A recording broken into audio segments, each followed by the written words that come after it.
Hey everyone, I've been playing with making my own encaustic paint and I was having some trouble, and I asked some of the Facebook groups for help and they were very helpful, but I still couldn't get the paint quite to work, so I fiddled and I played, and I've actually come up with a way to get the paint to work for me. It might not work for everybody else, but I thought if it works for me, it might work for you, so I'm going to show you what I did.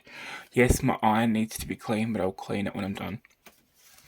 I've put my encaustic iron in hot plate mode, like taken the handle off and put it in hot plate mode, but you can use a hot plate or something, or anything that gets warm to do this, just don't get too hot. I've got a piece of glass. This piece of glass was a base off a small aquarium. It's just regular glass, and I sanded the edges so they weren't sharp when I pulled the aquarium apart. So this is like a scrap piece of glass. I've got a palette knife. This is just a small one. You can see it's a bit dirty because I've just been using it, but I'm doing the same color again because I need more of the same color. So I'm going to show you. Okay. You'll also need a paint muller, a glass paint muller. This is just a cheapie. I think it was like 13 bucks on eBay. It was really cheap, and I used it for China paint and oil paint, all sorts, but I've cleaned this one up and I keep it now for oil paint. So what I'm going to do, you can't see it, it's off screen, but I've got a skillet over here full of hot water.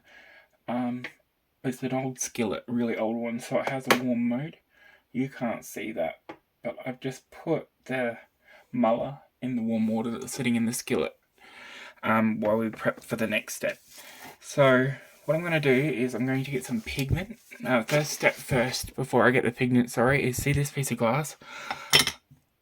Got to make sure I've got the working side, and I'm just going to place it on my iron. You want to make sure that your iron is on low and that your glass doesn't extend too far over the edge, because I had a problem. I cracked the glass because it was way over the edge.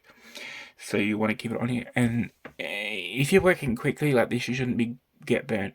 But I will put a disclaimer at the this is hot work. Don't do it if you think you're going to get burnt. Wear gloves or whatever. I don't need to because I kind of got asbestos fingers, and I don't leave the glass on there hot enough to get too hot to touch.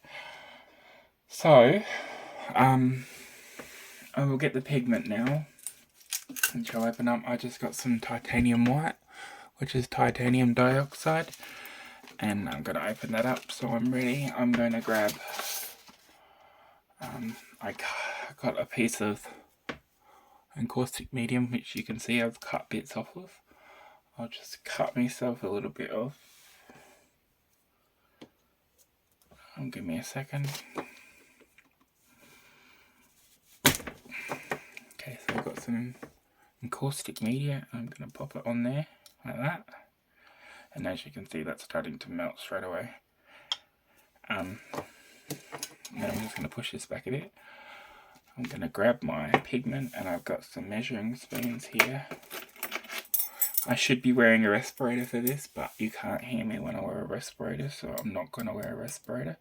So I'm adding 3/16 teaspoon, which is also called a pinch on these spoons, and I'm going to add that twice.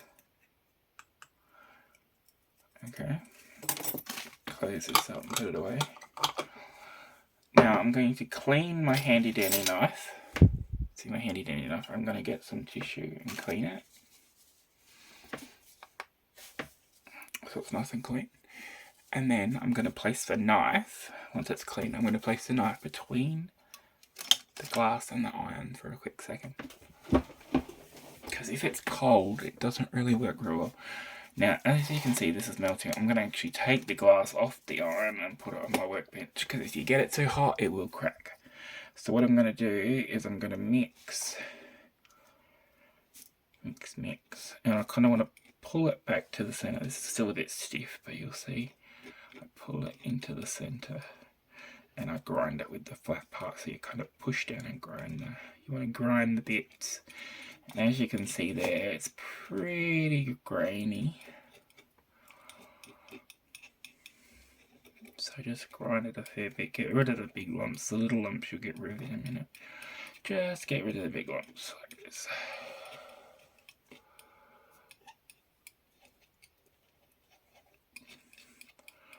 Now once that's starting to look a bit blended, as you can see, I'm going to now get my muller out of the hot water.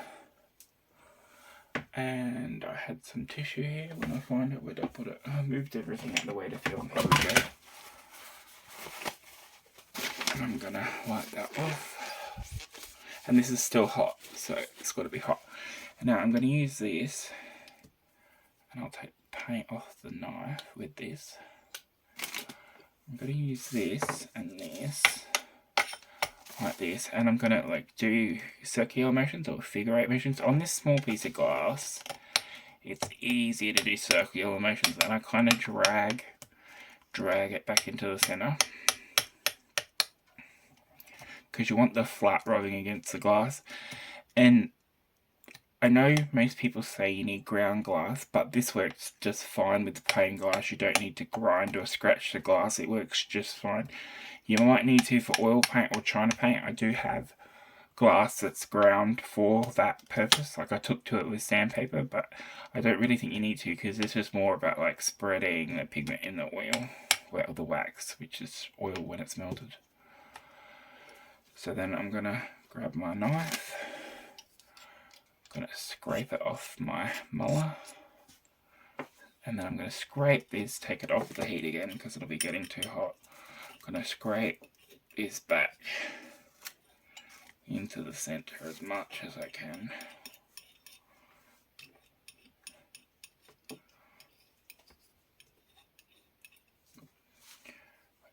Put what's on the knife as best I can on my muller. Then I'm going to keep going. Now you'll feel when it's ready. I know that sounds weird, but you'll feel it. See, that's still not quite ready. I can. You hear it a little bit? The little bits. There's like little bits of pigment just caught together, and then instead of them being surrounded by the wax, they're like clumping together. So you want to do this and get them all so they're happily hugged by the wax.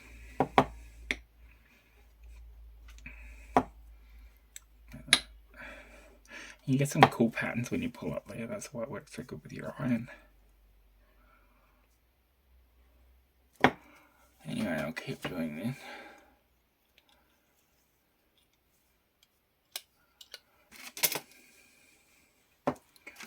Scrape it back into the center. Now that I'm happy with the texture and it doesn't feel gritty anymore, and it feels nice and smooth, I'm going to pull this all back into the center. And don't worry if you missed a bit on your knife.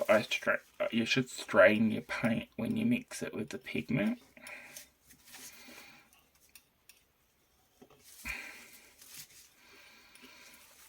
Now I personally prefer to have several pieces of glass and then let this go cold once I've scraped it all in the middle, and then just scrape it off. But because I'm working in a time crunch today, what I'm going to do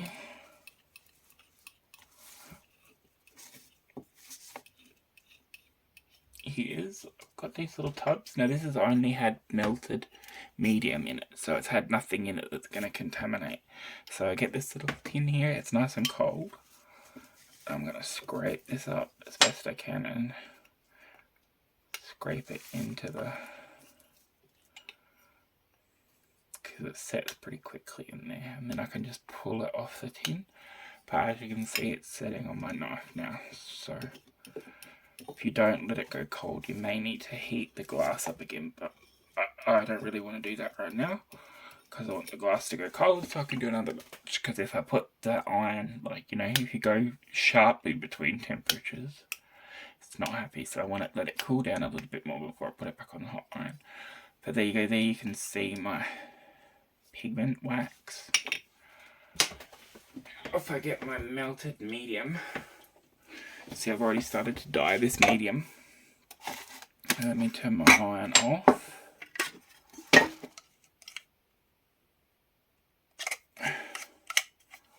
Put it to the side where it won't catch anything on fire.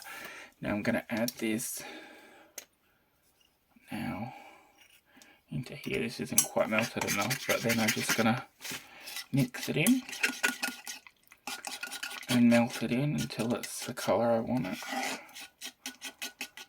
this medium isn't melted enough, so it needs to go back in the hot water.